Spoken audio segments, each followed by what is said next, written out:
Welcome back to another episode of Pushing Back Chaos with me, Paul Melon McFadden. I hope you guys are all well out there. I hope you've been taking life on. I hope you guys have been applying yourselves and connecting into your network, and you're not doing it alone. There's lots of people out there like you who are doing the same thing, and two of us are here together. Mike, how are you going there, brother? Melon, what's up, brother? Dude, it's been a hot minute. I think it's been about a month or so since our last episode came out. It has been. Yeah. Yeah. It's good to see you, brother. It's really good to see you, mate. Yeah. I feel like I've been missing a part of my rhythm or something without you and having our conversations and just Yep. sharing stuff that's going on all the time. It hasn't been as consistent because we've both been so busy. Yeah, it's true. Like the extended family, the McFadden family missing their detachment A over there on the East Coast. Yep. Like there's been a lot on, and like we really appreciate you guys out there, our audience. We've had a few hasteners, a few messages asking us to get back in the saddle, and there's literally been a lot going on, with the international move, myself moving home, and getting involved with the family here. And I've just started work again here back in Australia. It's going to be something we're going to talk about today. We're going to really be talking about these chapters in lives, these endings and beginnings. And, you turn the page and you close something and you're looking at a blank page again for the next part of your life. And, that it takes everything you've got all the time. I remember thinking ahead to retirement, and you'll be there over the other side of the hill in a rocking chair and all that sort of stuff, chilling out, and it just has never happened. There's always something. We've just been flat out with the kids in school. My daughter Annie's just a 6 week of full-time school, which is the first time for her in 8 years that she's had this, and it's taken a lot to organise, and it's taken a lot to deliver every day. And my wife Cherry has been just an absolute, don't even have words really to describe what she does, but just a stalwart, just feet on the ground every day. And I know that this will resonate with a lot of mums and families out there, just the effort required in our daughter's case, special needs child. There's more probably than most, but something to see a mother really getting after life for a child who needs a lot of help. And that's been happening. And yeah, there's been a lot going on over here. And I know you, Mike, as well, are preparing and working up and getting ready to deploy. We won't go into it in too much detail, but you're going to be busy. You're going to be traveling. Yeah. So, Melon and I have talked here and there throughout the month, not as much as we'd like, clearly, but prior to that, I knew that he was going to be going through a lot and changing and moving and changing jobs and getting comfortable and set and getting a rhythm, so to speak, with all the different variables, which is, everybody's got to do. Once you pick up and move and start somewhere completely new, you got to find your rhythm again. So, we kind of took a break from here, which was good, but life doesn't take a break, and No. everything keeps going. So I've really focused in the past month on, I don't want to say this sounding selfishly, but kind of is just I really focused on myself. While we weren't doing the show, having these conversations all the time like we usually do. And man, it's my number one goal is getting physically healthy. So I took a step back with my knee, and I actually had to stay back from work while the rest of my guys left. And it was very hard for me to do that. I've never had to do that in my entire career, but I literally. How did that feel for you, Mike? You're a senior leader, you're training up with your guys, and we've talked a lot about your knee, the injury you had, a really serious training injury that needed surgery. Yeah. and you've been sidelined there, you know, like how did that occur for you? What sort of feelings and thoughts are coming up? Uh, well, I really try to look at it now as what I can and cannot control. Mm, It doesn't mean the feelings weren't there, but I have to pull myself back from going down into there. And it's kind of like what we'll talk about today. You know, was it my head and my spirit versus my heart and my emotions initially off of it that were kind of having that battle is, dude, I was a senior leader and then I got injured and then I'm sitting on the side, on the bench and the train keeps going, right? And yeah. and so many times, dude, I lost count how many times I was just like, man, I wish I could be there with them.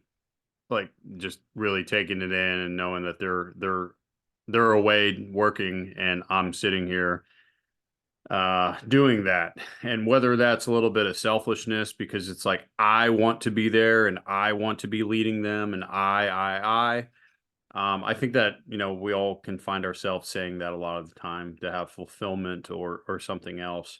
But when I take a step back, man, and look at it, it's just like I'm still not good enough to go physically. So even I want to go so bad, like I'm not that well off physically that I could really go do that job to the extent that's required.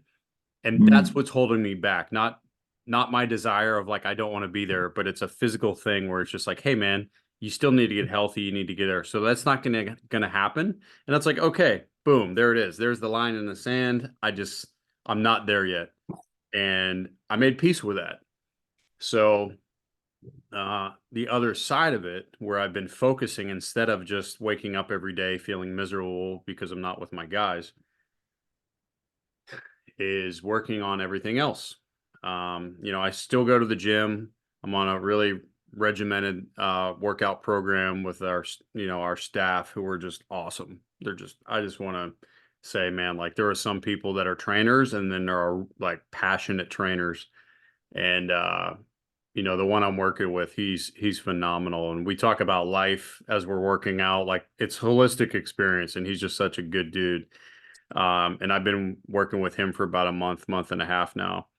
And man, my knee is way better. I'm running, I'm squatting. Not where I was, but I'm about 200 pounds squatting now with, after wow. post ACL reconstruction, RDLs, deadlifts, like just kind of everything, man, building my muscle back, getting my confidence back. And I recently just got cleared to go and leave in a certain capacity, not a full capacity. What I need, I still need about 5 months of training and everything to get stuff back. I'm about 7.5 months post surgery for ACL reconstruction, and they always say like a good athlete or anybody else needs a solid year of rehab Yeah. to get it back. So I got some time and I got some patience ahead.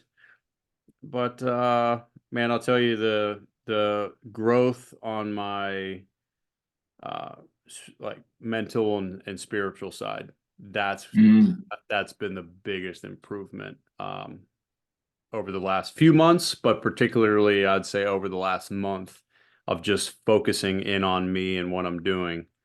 And It's been amazing to see from the point that this injury occurred, Mike. You know, like we know each other pretty well. You know, Mhm. we talk a lot. We obviously talk here a lot. But the listeners should know that you and I are in regular communication. We know each other's families and all the rest of it.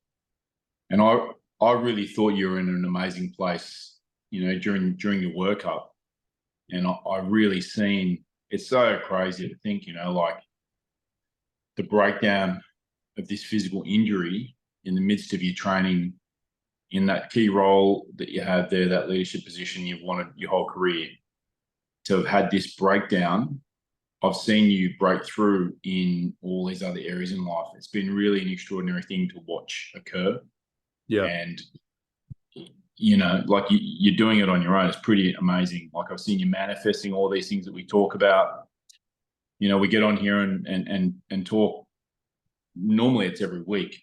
And to see you apply this stuff in your life and to see the stability that you've brought into your spiritual, emotional, and emotional and mental side while dealing with the physical setback has been really extraordinary, man. I really want to acknowledge you for it. Well, I appreciate it, man, but I didn't do this alone. Um, you know, I think about most of the things I've done in my life. I haven't done by myself. Someone's always taught me, mentored me, been there to Mm. guide me, like hold my hand as a kid through something and, let me know not be scared or something, man. Like I've just really grown around some really great people in the last few months that have been put in my life. And I'm very grateful for all of them that they've taken the time to help me grow and help me look at things differently. And honestly, dude, like, I can sit here and tell you, like, I'm very sure that blowing my knee was one of the best things that happened to me in my life. Um, yeah, it's crazy to say that, right? Such a crazy thing. There's Yeah, that Lao Tzu quote that new beginnings are often disguised as painful endings. yeah, yeah. It's I share with guys this, say, hey, that was my career thing, that was my dream, what I was doing, and I got to do it for a little bit, and I'm very grateful for all of it, but it's gone now, and it's okay. Like it was gonna end anyway. Anytime there's a start date, there's an end date to everything. And I just really made peace with that, dude. And just realized that there's more to life than just working or a title or a position or doing something. Like I've really discovered purpose, like true purpose in my life, like as a person, as a man, and what I'm doing on my daily interactions and situations or with people. And it's something that cannot be given in a title. It's Mm. something that's thoroughly combed through, but and then put into action consistently. And we've been trying to do that for the last 4 years through all the crazy stuff that we both been through and trying Yeah, to. we've really been living life together. We have, and we haven't been perfect, and one of the things that I wanted to actually share today and going into our topic, man, is I want to redact something that I shared with the listeners a long time ago. I can't remember which one it was, but we were talking about, what do you do? Do you follow your head or follow your heart? And at the time I said, oh man, you should follow your heart because, you feel these things, and I was defending it. Truth be told, looking back on it where I was, man, like I was still hurting pretty good. And the heart wants what the heart wants kind of thing. Uh in my opinion now, I think that was wrong. And one of the things that we're going to talk about is going through all these changes that we both have been going through in adversity at the same time. Is you know there's a flow to things when things happen, and it starts with your spirit. Mm. Whatever you're feeding your spirit is going to leave an impression on your emotions, which is your heart, and whatever you feel in your chest, and you feel that pain or sadness, or you feel the really good happy stuff, it's going to probably cause you to do an action or impose on your will, right? So an example is, man, if I'm always looking at like really happy videos and people laughing and hugging each other, like whatever, it's going to make me feel really good. And I'm going to feel that in my chest. You kind of feel that well up in there. You feel the warmth. You feel your heartbeat pretty strong. You're like, oh man. Then what are you going to do? You're going to be more compelled to like go to your significant other or your children and just give them a hug and just be like, hey, I just want to tell you I love you today, you know? Or flip side, if you're just constantly watching crap and you're watching like, gang movies and talking about hookers and blow and people shooting each other and treating women like garbage and like doing whatever, then you're gonna be, oh yeah, well, then you're gonna feel like things of anger, resentment. not so good feelings, and then you're more inclined to go to somebody and treat them like shit, you know? So when it comes down to it, man, it's just like the question over all of this is like, what are you feeding your spirit through good times, Mhm. through adversity? Like, what are you feeding it? Looking at your mental intake of what you're watching, what you're hearing, what you're thinking, the people that are around you, what conversations that they're having. What do you visually see? What are you visually looking at all the time? Are you looking at good, healthy things? Or are you looking at, garbage movies? Are you watching porn all the time? Mhm. Just watching people do terrible things to other people all the time. Um, and we're going It's to get it's into some of that.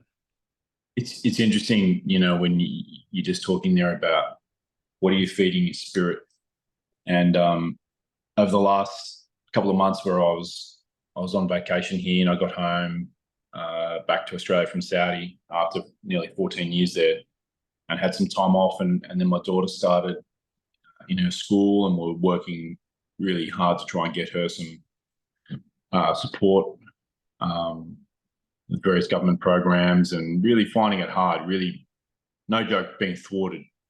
And Cherry and I have often had this be the case in Annie, that we really have to advocate for her, and parents of special needs children will know that that's our place. That's what we're here for. And you've got to really speak up for your child, despite what experts or officials are saying. And we're having a bit of a hard time. We had the suggestion of getting her into this college that she's now attending. It's such an amazing place. It's a bit like Professor X's School for the Gifted by the X-Men movies. They're just all these extraordinary kids there. And just that point about what are you feeding your spirit, like I had sort of 4 weeks in a row, a couple of hours every day with my daughter, going on public transport with her to or from school. And it's just such a blessing, man, like to be in her space and get into her frame of mind and get her spirit influencing, having that input into my spirit, and the changed state of thought and feelings, and then your physical actions that flow, as you've just been saying. It's like everything's going to originate out of that state of spirit. And it was such a blessing to have that time. It was a couple of hours each day, and we've got the aim here of teaching her to be an independent young woman, and what's she going to be like at 25 and 35 and 45. And a big part of that's going to be navigating our way around the city she